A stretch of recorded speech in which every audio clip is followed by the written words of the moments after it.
Hey everyone, thanks for joining us on track 2 of B-Sides Boulder today. So our first talk for today is going to be Bo Pearce, who's a security consultant here in Boulder. His talk, Writing Windows End Days, will demonstrate tools and approaches used to find Windows kernel vulnerabilities and design exploits. I hope you enjoy.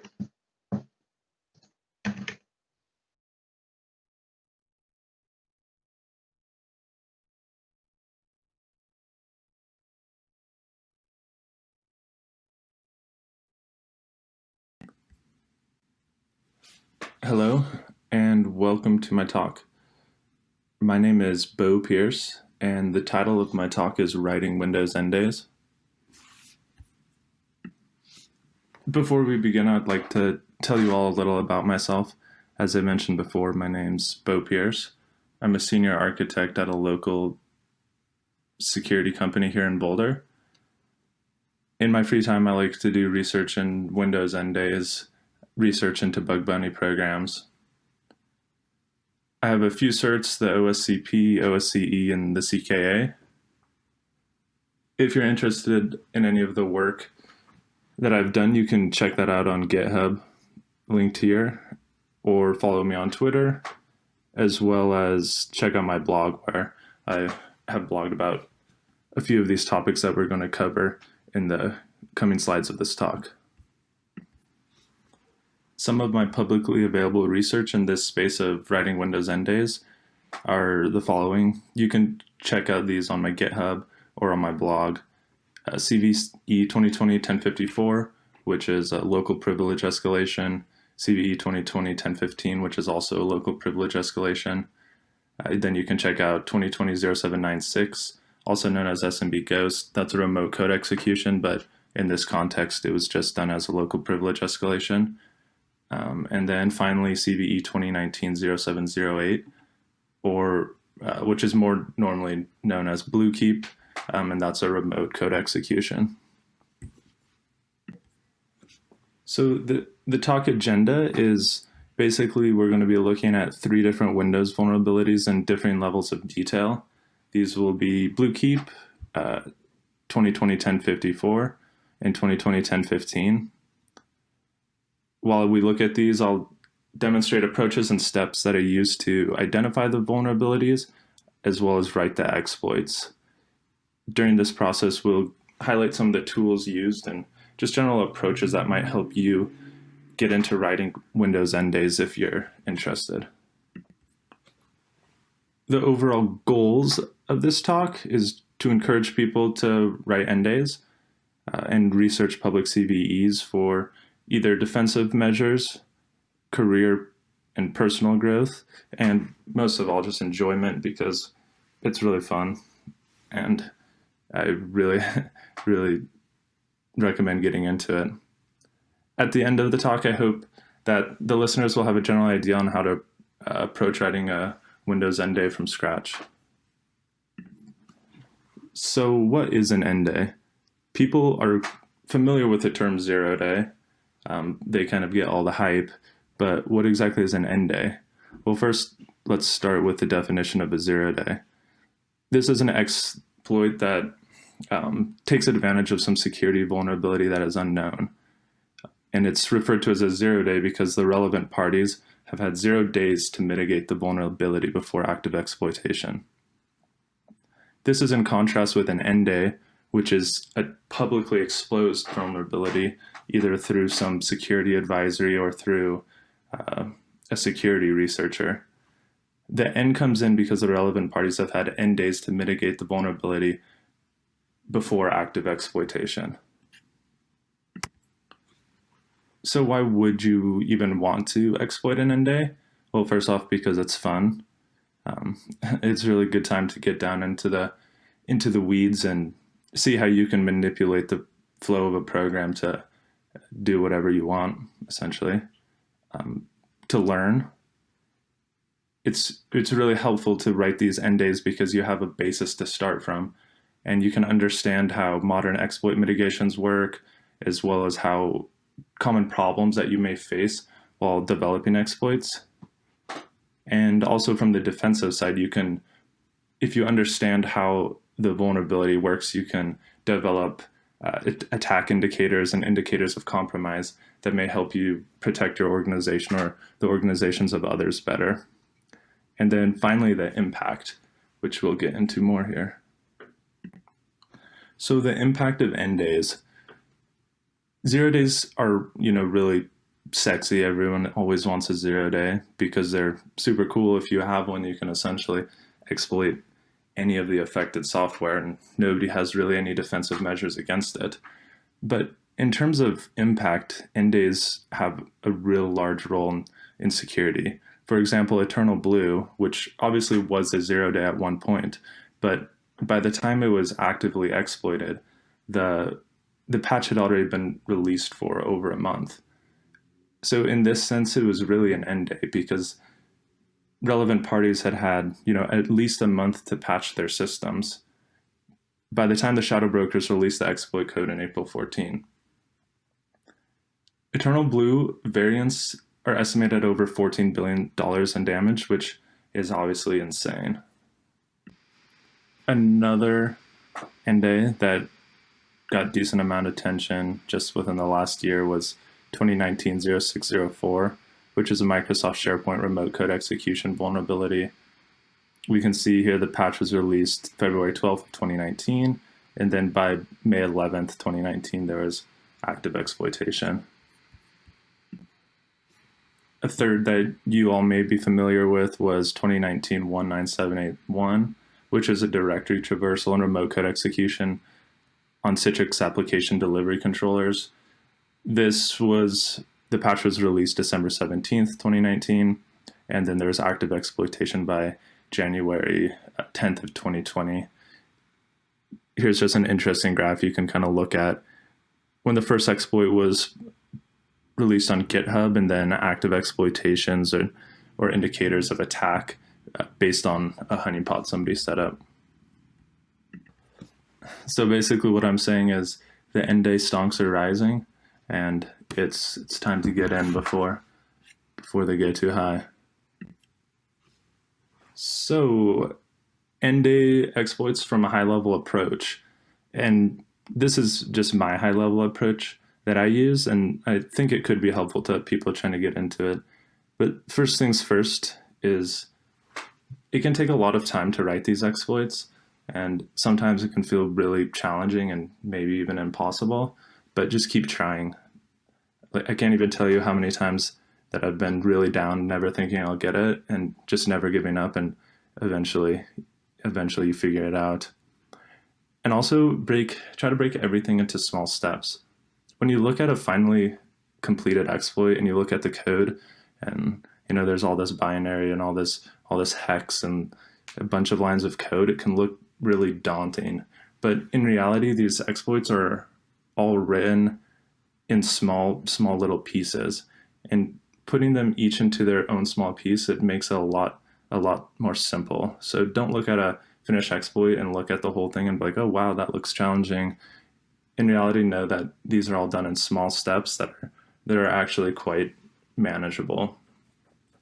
But if I had like a 5-point strategy for writing these end day exploits, it would be kind of laid out like this. First, you want to understand the basics of the vulnerability. You can achieve this by doing patch diffing, crash analysis, and reversing. Once you have the basics of the vulnerability understood, I typically go into writing some code to hit the vulnerable code path. So this is important because, yeah, you have a vulnerability, but you may not even know how to hit that code. So hitting the vulnerable code path is definitely step 2, I would say. After that, I typically like to create some proof of concept crash. So this exploits the vulnerability in a rudimentary way that doesn't really, take control of anything, but shows that we can write code that will hit that bug. After that, I really start just expanding upon the fundamentals and determine the primitives and how I can control the vulnerability. So this will be like live debugging and more reversing. And then finally, when I really understand the security bug, I develop an exploit strategy and write that up. So if you wanted to write a Windows end day, where would you even kind of begin? First off, you'd need to find some sort of CVE that looks interesting to you. Some CVEs garner lots of attention, so they're obvious candidates. Examples of these are BlueKeep, Deja Blue, the following up RDP vulnerabilities, SMB Ghost, which was kind of in the vein of Eternal Blue, was a remote code execution for against SMB. Zero Logon, which I'm sure you guys are all quite familiar with now at this point because it's dominating a lot of the news right now. And then SIGRED, which was a DNS vulnerability. You can also tell if the vulnerability has some graphics, it's probably pretty serious, as we can see here. So where do I typically start when I'm looking at writing an end day? I really kind of just go to ZDI's monthly security review. It's my primary source of information. Every Patch Tuesday that Windows has their Patch Tuesday, they'll release this table that goes over each of the new CVEs and then provide some details about them. So here we can see the level of severity, if there's a public exploit already available, if it's being actively exploited, as well as the XI latest and XI older scores. These are Microsoft's exploitability rankings. So essentially how it works is the lower the number, the easier it is to exploit. So something that is 2 is potentially exploitable, but the bug might not be super reliable, whereas something that's 1 will be more easily exploited with a more reliable opportunity. So typically I'll go through here, look at CVEs that are interesting, and then try to find one with an XI of 1, and then kind of go from there. In my experience, there's typically 3 kind of normal starting points when you're approaching an end day, and we'll go over those here. So the first one is just from the MSRC Security Advisory. You can see here, this is one for CVE 2020-1015. It provides some information on the vulnerability, not much. But from here, we have an idea of where the vulnerability might exist and start coming up with ideas on how to determine what it is. Another common starting point is from provided crash code. So who provides crash code? It really depends, but in some cases, when these vulnerabilities are found by third parties, they'll include their proof of concept crash code. Also, you could easily see crash code on GitHub for some sort of CVE that hasn't been fully developed, but maybe you can take that crash code and complete the exploit. And the third common one I see is crash analysis provided by some third party that's interested. For example, here is a small picture of some crash analysis by ZDI for the BlueKeep exploit. So these will sometimes be included with the public disclosure of the vulnerability. Typically, they won't have any exploit code, but they'll have very detailed analysis of why the security bug arises and typically how you might be able to hit that vulnerable code path. You can also see these in the Google Project Zero write-ups is a great spot for the same starting point. So we'll be looking at 3 different CVEs through the course of this talk, each corresponding with one of those starting points I just mentioned, and then going over some of the tools and approaches that you might be able to utilize from that starting point to give you an idea of how you could start writing the exploit and doing research on it. So the first one will be CVE 2020-1015. This will be starting from an MSRC advisory. Then we'll move into 1054, which will be starting from provided crash code. And then finally BlueKeep, or CVE 2019-078, where we'll be starting from a ZDI analysis. So let's just jump right into it with CVE 2020-1015. So we can go get the MSRC advisory. It's readily available on their website on every Patch Tuesday, which will detail some of the details of the vulnerability. So if we went and looked at the page for 2020-1015, it would basically read this: an elevation of privilege vulnerability exists in the way that user mode power service, UMPS, handles objects in memory. An attacker who successfully exploited the vulnerability could execute code with elevated permissions. Along with this, we'll get the KB number, which details the patch that needs to be installed to remediate the vulnerability, as well as which Windows versions are affected. Overall, this vulnerability is a race condition that leads to a use after free after doing some research. And if you're interested in going into this vulnerability in more detail, you can look at my blog or my GitHub, which has some code for it. So looking at this advisory, it's obviously not super detailed. And we don't have any crash code or any other analysis from any other parties to help us get started. So really the only way forward is doing some sort of patch diffing. The first step, obviously, if we're doing patch diffing, is figure out what is the actual file that has been modified between the vulnerable version and the new patched intermediated version. So depending on what the affected service, it may be more obvious, but in this case, you could just search user mode power service DLL, and here we come up with umpo.dll, and that's probably the file that has been modified. So what are some of the tools that you might use to actually do some patch diffing? So really there's two primary ones, Diaphora or BinDiff. Both of them require IDA Pro, which is obviously can be kind of an issue. They essentially both do the same thing, and the output is very similar. However, I prefer Diaphora. I think it's a little bit better, a little less buggy from what I've seen. So the first step of patch diffing is obviously to obtain a copy of the old version of the file as well as the new patch version of the file, so you can diff them and see where the changes are. An easy way to do this is just simply use the Microsoft Update Catalog. You can search the KB that's specified in the advisory, download that, and then you have the new patched version. To get an old version, you can either download an older KB, or what I typically like to do is use some VM, update it to everything right before that KB has been applied, grab the copy of the file.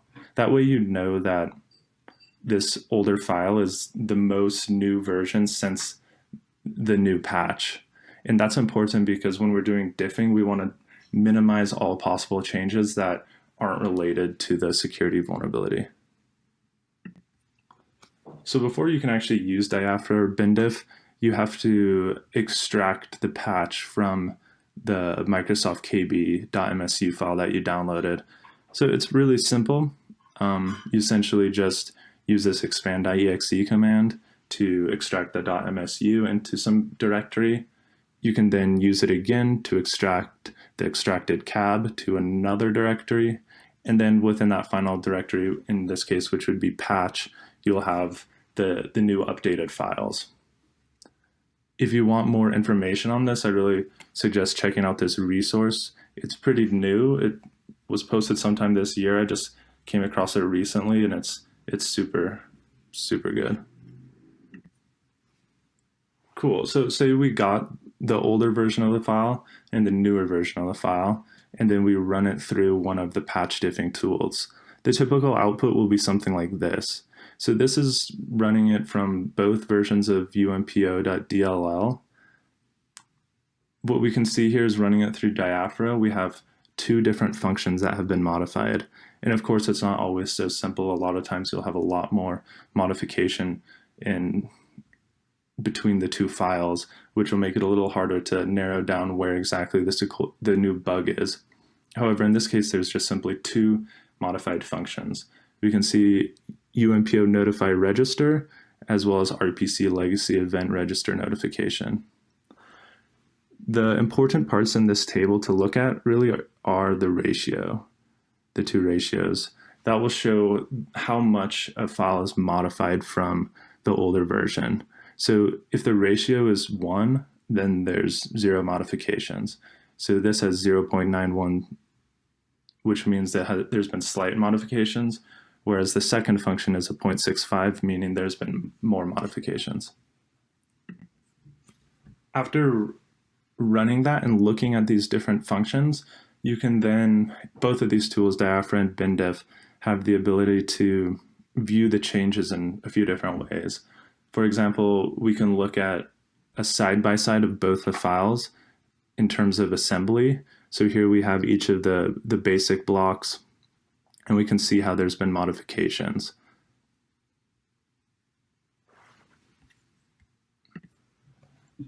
Diaphra has another really useful side-by-side, which is diffing the pseudocode of each of the files. This can come in really handy because it can be a little easier to just get your head around some of the changes before looking at the assembly. What's really interesting here is you can actually see the security vulnerability in this side-by-side of these two diffs.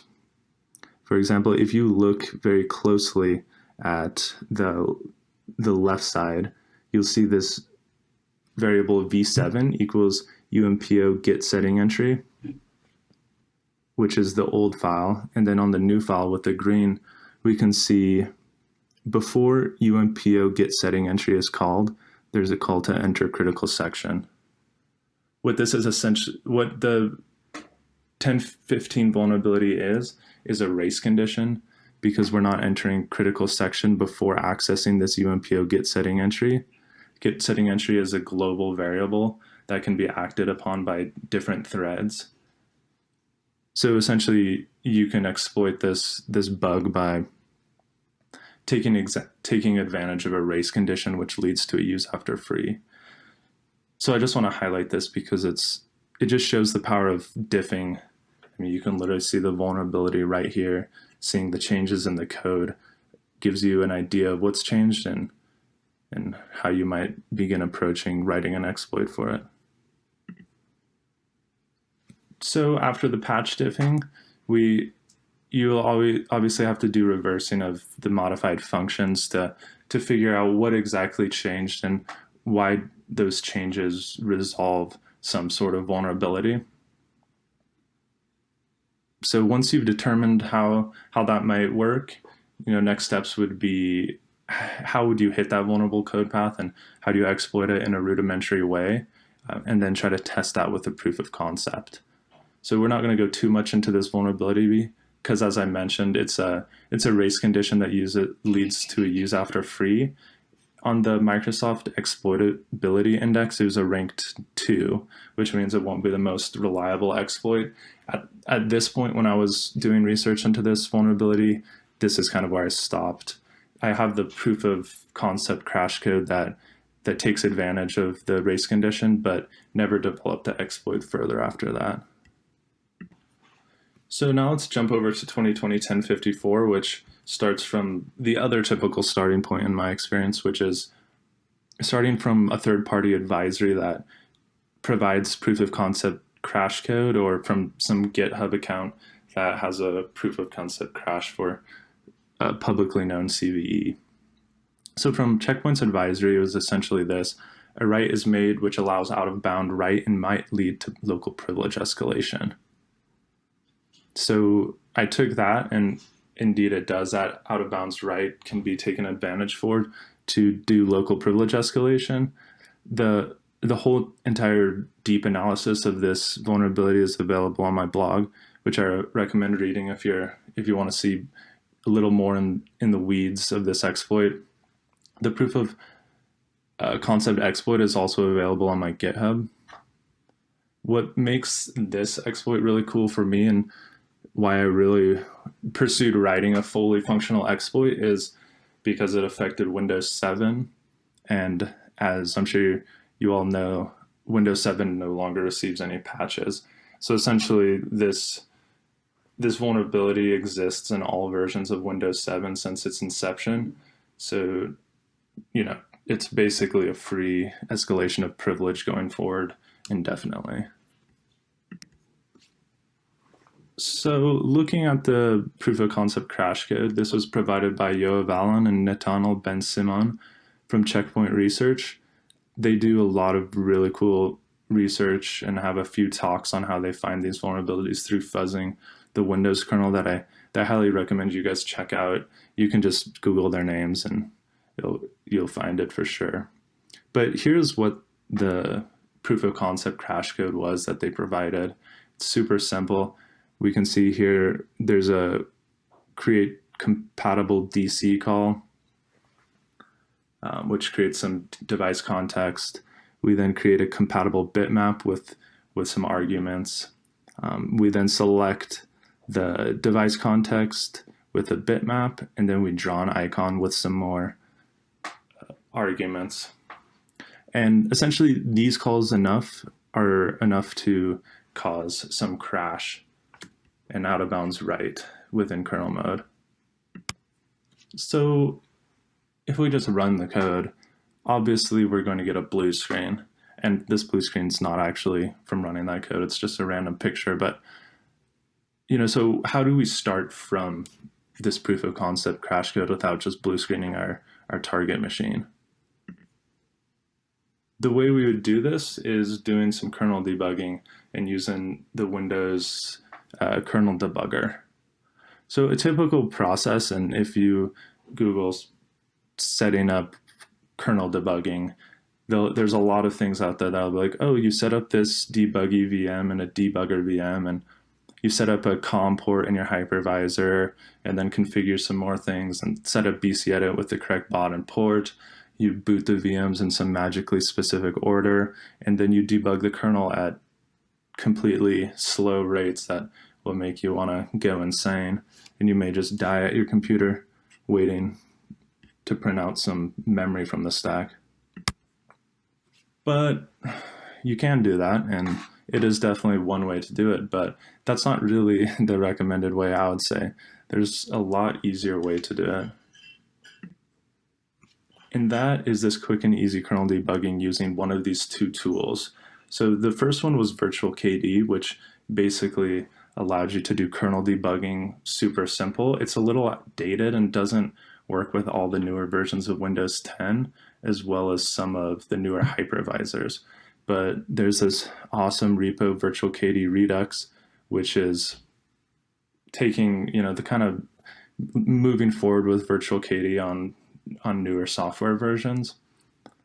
You can get it set up kernel debugging with one of these tools in less than 5 minutes. Essentially, all you do is install a monitor on your host machine, and then install one thing on your machine that you want to debug, and reboot, and you're essentially already kernel debugging. And it's so much faster than debugging with some sort of COM port.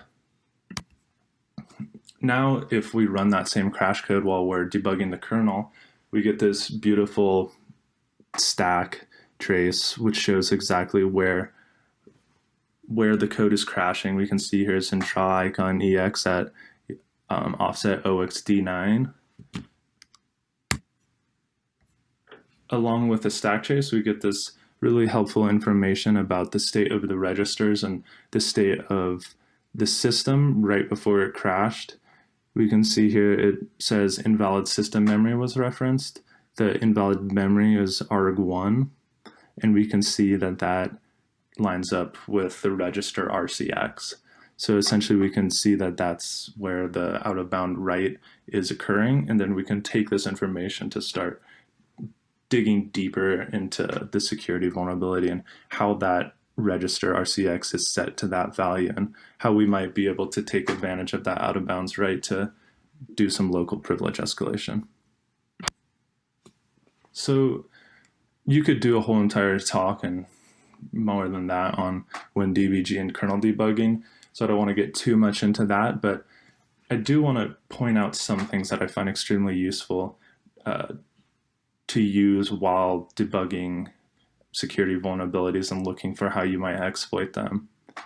And then you can follow up on this on your own time to delve into it a little more. But First off, read-write breakpoints, super useful. If you have some sort of structure or some sort of memory that you want to look at and you're not entirely sure where it's being manipulated and exactly at what points, you can put a read-write breakpoint on it, and then anytime it's manipulated, it will break, and you can, start checking out what function that is, and it can really save some time in reversing. Another thing that's super useful, I find, is putting breakpoints that print values and then continue execution. Like, so for example, this is how you might do that in WinDBG. It essentially would just breakpoint at this vstring write 01 at the offset 0x3 of 3. It would print the ESI register, the EAX register, and then continue execution. I find that useful just when you're tracking the state of specific registers throughout an exploit or throughout the run of a program. You can just get those printed out, continue execution, and then you kind of have this history to look through. Also, conditional breakpoints are super useful. I find basically checking if some register has some value, and if it does break, this can help, if there's some breakpoint that gets hit a lot in the state of this system that you're debugging, that can be really time consuming and annoying to step through that all the time. But if you know that it's going to be equal to some value that you're then interested in, setting that conditional breakpoint is really helpful. Also, the WinDBG scripting is super cool. It can really help automate some things that you're trying to accomplish. It's kind of similar to C and syntax-ish, I would say, but you can check out this link here for more information on that. Some next steps for this would be determining how the arguments to the parameters in the proof of concept code can be modified to control the out of bounds write. And then when we understand that better, we would want to look at what are the limitations of where we can write, like how much can we control the out of bounds write destinations, and then what are the limitations of what we can write. We're going to kind of leave this exploit here because it gets really quickly deep into the weeds, but if you're interested more, I'd recommend just checking out my blog post on this CVE, and it goes into extreme levels of detail. So let's get into talking a little about BlueKeep. I was able to take a ZDI analysis shortly after the security advisory was released and use this information provided to write a fully functional exploit that targeted Windows 7 prior to any public exploit code release. At the time, I was pretty proud of this because it was the first time I'd done any Windows kernel exploits. It was really my first end I'd ever written, and to be honest, it was the first time I'd ever opened WinDBG. And I want to use this as an example just to show that if anyone's motivated enough and just sticks with it, they can do this as well. But what the ZDI analysis went over, I can break down into essentially 3 bullet points, which are, if you set up an RDP connection with this specific virtual channel, MST120, and then you send data on that virtual channel, you can free this structure that I refer to as a channel control structure. And then once you disconnect the RDP connection, you will trigger the use after free. A little more information on these virtual channels, just to fill in context. A virtual channel is essentially just a data channel that you can send information over the RDP connection. So an example of this is there's a clipboard virtual channel, there's a sound virtual channel. Just a simple bidirectional way to send data from client to server over the RDP protocol. If you're more interested in just checking out this exploit code, you can check it out on my GitHub, as well as a technical analysis paper that I wrote that's available on my GitHub as well. So some things to keep in mind when you're writing these NDAs or approaching them is to take advantage of all the documentation and resources that are available to you. So just to list a few of these, on the right here, we can see this picture, and this is the RDP connection sequence to establish an RDP connection between a client and server. And obviously there's a whole ton of steps here, and writing that code is kind of a pain.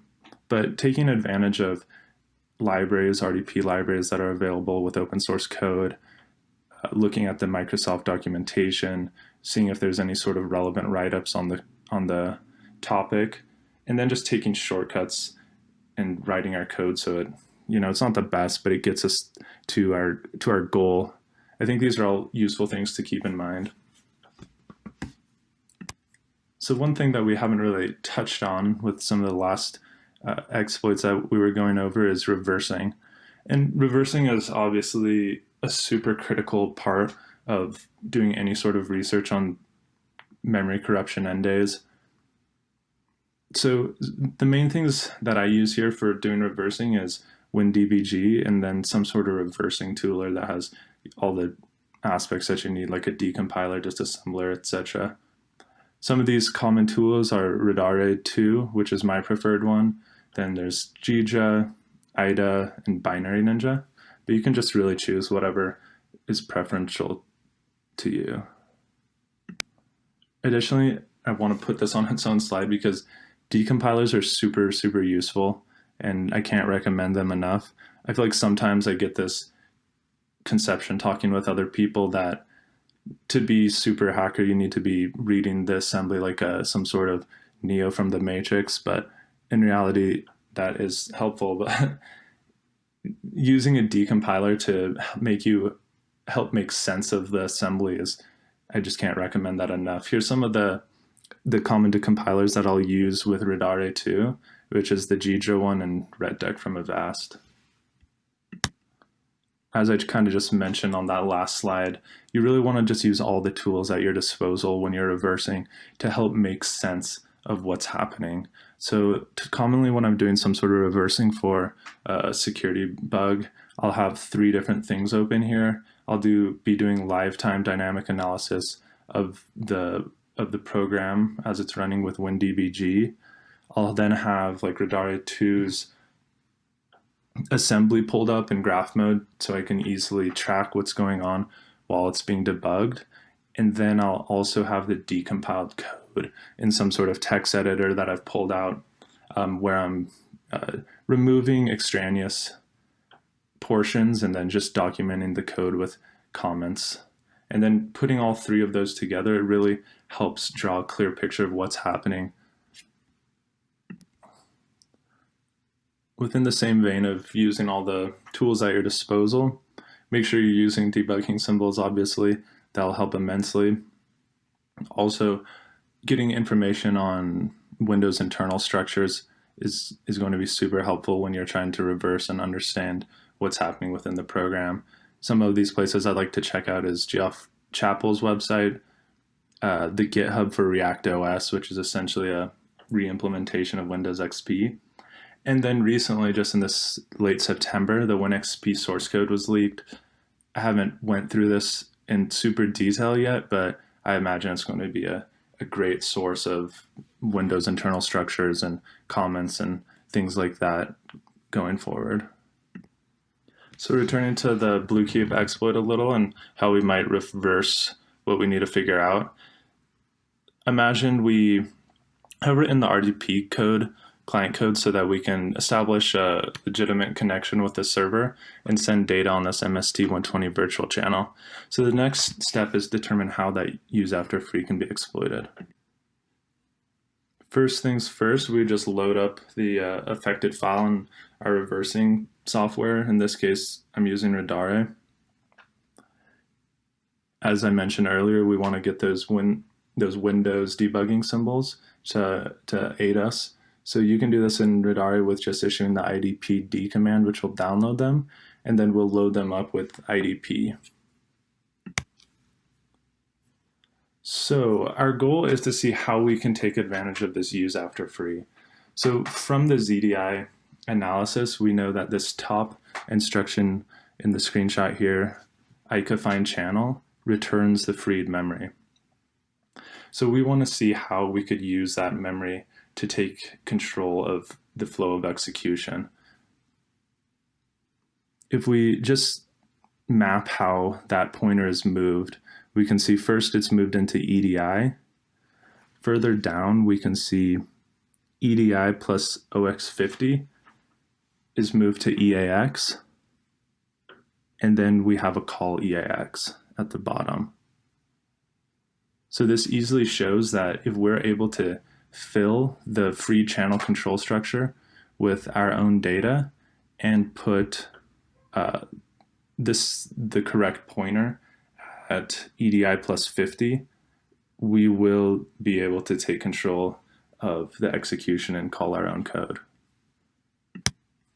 To help visualize this a little bit more, I have this great picture that has shows a little more information. So essentially, we free the channel control structure. We want to invoke allocations such that the freed space is occupied by our data. And then at EDI plus 50, we want to place a fake vtable pointer to our shellcode, which is then called by call EAX. So visually, this would look like this. We have this far left fake channel control struct that we allocate with our own memory. At EDI plus 50, we put a pointer, a fake vtable pointer. Then we have a fake vtable pointer that has the actual pointer to our shellcode, and then that will be executed. To do this, we need to find the correct allocation type where we control the size of allocation and contents of allocation. Because as I mentioned earlier, the primary goal is to be able to allocate our own memory in that freed memory space of the channel control structure. In Windows kernel mode, there's two primary memory types, which are known as the paged and non-paged. We want to make sure that our allocation maps correctly to whatever the channel control structure memory type is. So here we can see paged, non-paged, and these are both in the pool. The pool is basically similar to the user space heap.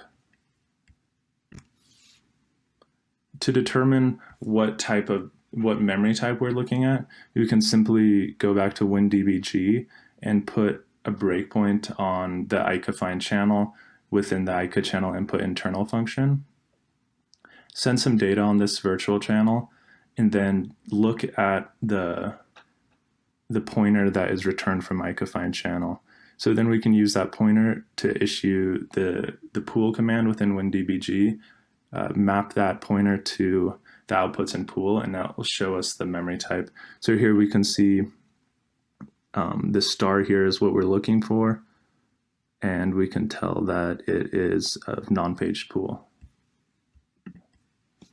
Next, if we just check the MS documentation, we can see how non-paged pool memory is allocated, which is done through this function called xAllocatePool with tag. And then here are the three arguments. The first is the pool type, the number of bytes to be allocated, and then tag, which just helps debug, so you can tag specific memory to specific functionality.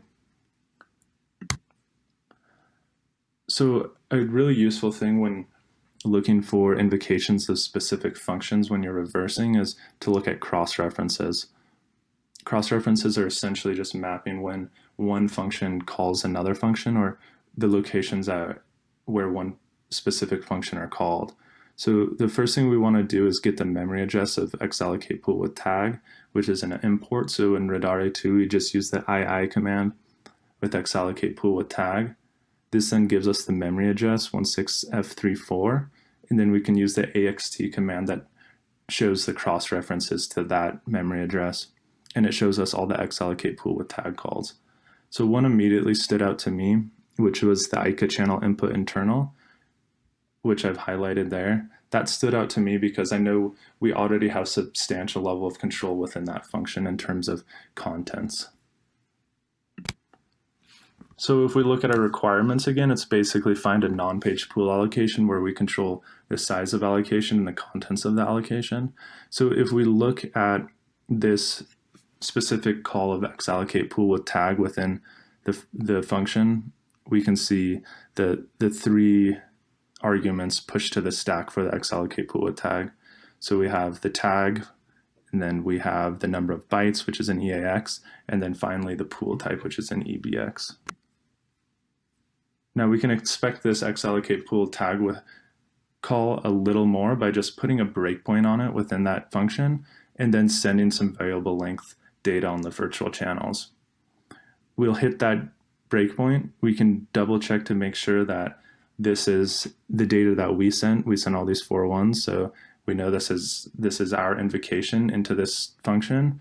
And then we can just check the stack to see the arguments to the function before they're passed. And we can see here that we have the tag, which is highlighted, and then we have the size, which is 84, and then 0, which is non-paged. So that shows that this is a good allocation for us because we're allocating the correct type of memory.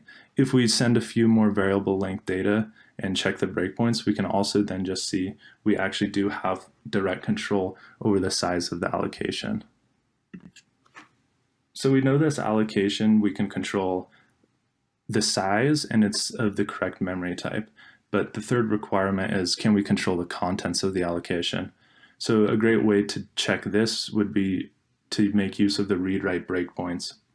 So essentially after that memory is allocated, we can put a breakpoint on it here that you can see BAR4 and then the address, and then we can just continue execution. Once we get a hit, we can then inspect that memory, and sure enough, we see that our 4 ones are copied into this newly allocated memory. So this hits all of our main points. The pool type is correct, it's non-paged, we control the size, and we control the contents. So this is a perfect primitive to make use of to allocate memory such that we take control over the freed memory. Another great upside is that on Windows 7, non-paged memory is by default marked as executable, so we can also use this same exact allocation to allocate our shellcode. So if we put this together, the next steps to write the exploit would be to use the allocation to spray shellcode such that it allocates in a reliable location, and then use this allocation to spray the pool to allocate space in the freed memory of the channel control structure. We can then disconnect the RDP and trigger that use after free. So that was some high-level approaches, and I hope it was kind of helpful to get an idea of how you might approach starting writing some of these exploits or getting into the research. But at the end, I would like to show little tips and advice just that didn't really fit anywhere else in the talk, which, as I mentioned before, keep trying. The harder you try, the better chance of success that you'll have. Read as many exploits as possible that are relevant to your target or maybe not even relevant, and then just take lots of notes. Taking notes is super key, I think. When I'm doing this, I'll track every single crash that's interesting, track useful instructions and offsets so you can quickly reset breakpoints in WinDBG, which is just a great time saver, and then heavily comment and all the assembly and pseudocode that you go through while you're reversing. So what would be some next steps if you're interested in this? I would say just jump into an exploit. That's really the best way to start learning more and getting your hands dirty. As I mentioned, Yoav Alan and Netanel Ben Simon have great candidates because their advisories typically have some sort of proof of concept crash. Check the ZDI monthly patch information releases that I alluded to earlier. Looking at exploit write-ups is great as well. The Google Project Zero is probably my favorite general place to go to. They have really top quality write-ups, and they typically don't have any exploit code, so you can use their write-ups to try to write your own exploit if you just want to do a little less of the reversing and more of the exploit development part. Then practice, obviously. The HackSys Extreme Vulnerable Driver is really useful if you want to get into writing some kernel exploits, and then just some general books that I find really helpful in my experience is the Windows Internal 7th edition, just to get a better idea of how Windows works. And then as well as a kernel programming book by Pavel Yosovich, which is also just a great book. Great, thanks for listening to my whole talk. I really hope it was helpful on some level to somebody out there. If you have any follow-up questions or would like to get in contact, you can email me here. And then if anyone has any questions now, I know we're short on time, but I'll try to answer them as quickly as possible.